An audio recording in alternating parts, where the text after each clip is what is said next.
আগামী প্রজন্মের ফিকির করতে হবে, আগামী প্রজন্মকে এমনভাবে মানুষ করতে হবে যেন এরা আগামী বিশ্বটাকে ফেস করতে পারে। বিশ্বাস করেন এখন বিশ্বের অবস্থা যা, আগামী বিশ্বের অবস্থা আরো ভয়ঙ্কর হবে।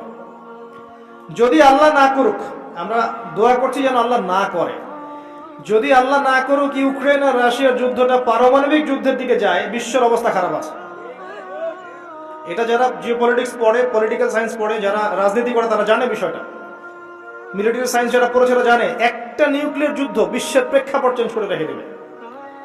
শুধু এই দেশগুলো ধ্বংস হবে তা নয়, অর্থনীতি পড়ে যাবে, সাপ্লাই বন্ধ হয়ে যাবে, মেডিকেল সাপোর্ট পাবেন না, ফ্রেশ বাতাস পাবেন না, ফ্রেশ খাবার পাবেন না, রোগ ব্যাধি ছড়াবে, বিকলাঙ্গ প্রজন্ম তৈরি হবে, বাতাসে বিষাক্ত গ্যাস ছড়িয়ে যাবে, অনেক কিছু হবে।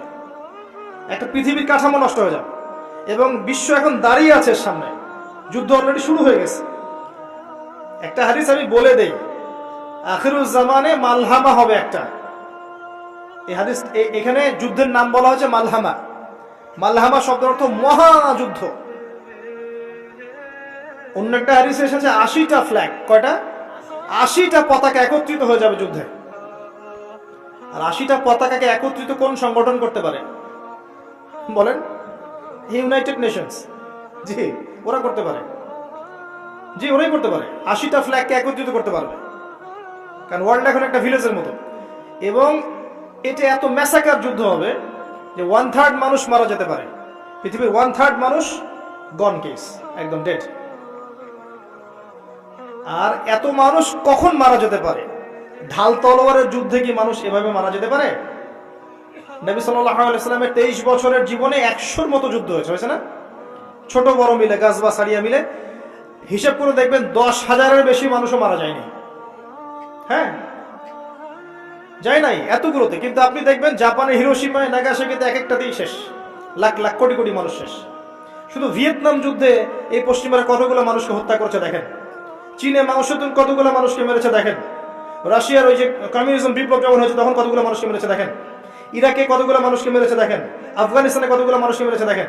যারা মানবতার স্লোগান দিয়ে বেড়ায়, যারা হিউম্যানিটির গান শোনায়, তাদের কারণে পৃথিবীতে কত মানুষ যে মারা গেছে এর হিসেব নাই। আর এই মালহামা এমন হবে যেটাতে 1/3 মানুষ যদি মারা যায়, বুঝতে হবে এটা কোনো প্রফেশনাল কনভেনশনাল যুদ্ধ হবে না, এটা নিউক্লিয়ার যুদ্ধ। এবং সবাই এটা আজ করে সামনে একটা নিউক্লিয়ার যুদ্ধ হতে পারে। এরা ট্রাই করেছিল প্যালেস্টাইন ইস্যু নিয়ে, সিরিয়া নিয়ে, এখন এই যে ইউক্রেন ইস্যু নিয়ে, এর আগে আরেকটি ইস্যু নিয়ে চেষ্টা করেছে, এদিকে ইরাকে চেষ্টা করেছে, আফগানিস্তানে চেষ্টা করেছে। তারা চায় সারা ওয়ার্ল্ডে একটা নিউক্লিয়ার যুদ্ধ হয়ে যাক। কারা চায়? প্রশ্ন একটা ভালো প্রশ্ন, কারা চায়? যারা প্রশ্ন করেছিল যে ওই ব্যক্তিকে গিয়ে জিজ্ঞাসা করবে রূহ কাকে বলে, আসহাবুল কাহফের কি হয়েছিল, জুলকারনাইন বাদশার কি হয়েছিল, সে যদি অ্যান্সার করতে পারে সে প্রকৃত নবী, তখন তাকে নবী হিসেবে মানবো, তার আগে মানবো না। ওই জাতি চায় যে ওয়ার্ল্ডে একটা নিউক্লিয়ার যুদ্ধ হয়ে যাক। কারণ আমি আপনাকে বুঝাচ্ছি, দাঁড়ান। প্রথম বিশ্বযুদ্ধের পরে একটা রাষ্ট্র এসেছে সারা ওয়ার্ল্ডকে রুল করতে, দ্বিতীয় বিশ্বযুদ্ধের পর আরেকটা রাষ্ট্র এসেছে রুল করতে।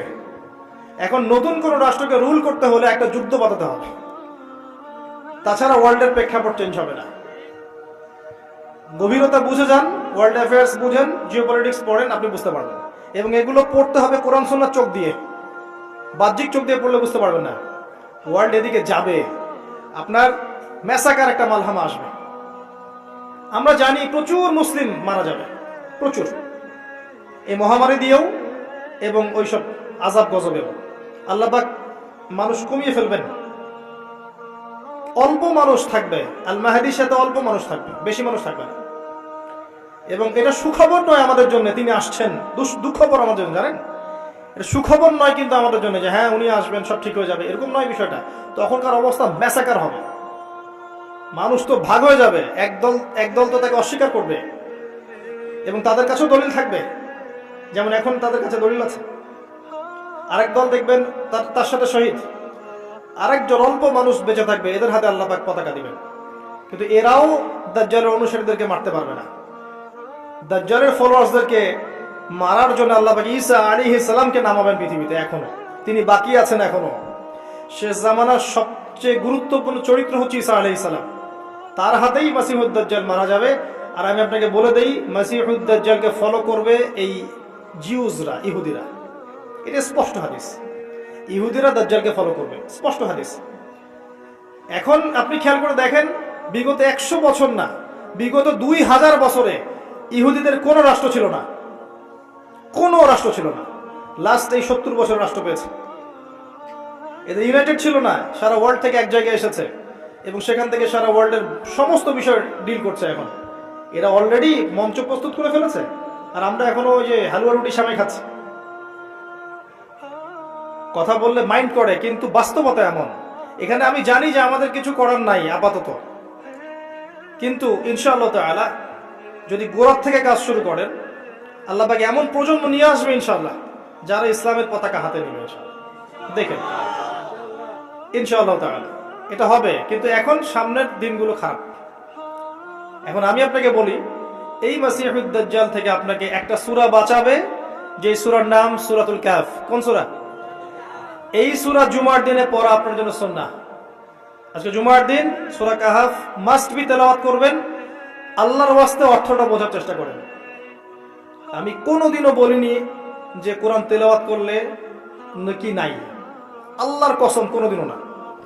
কিন্তু আপনি তেলাওয়াত করলে এর ভিতরে অর্থটা বুঝতে পারবেন না যদি আপনি অর্থ না জানেন, আরবি ব্যাকরণ না জানেন, আরবি ভাষা না জানেন, তাফসীর না পড়েন, আপনি তরজমা না পড়েন, আপনি বুঝতে পারবেন না।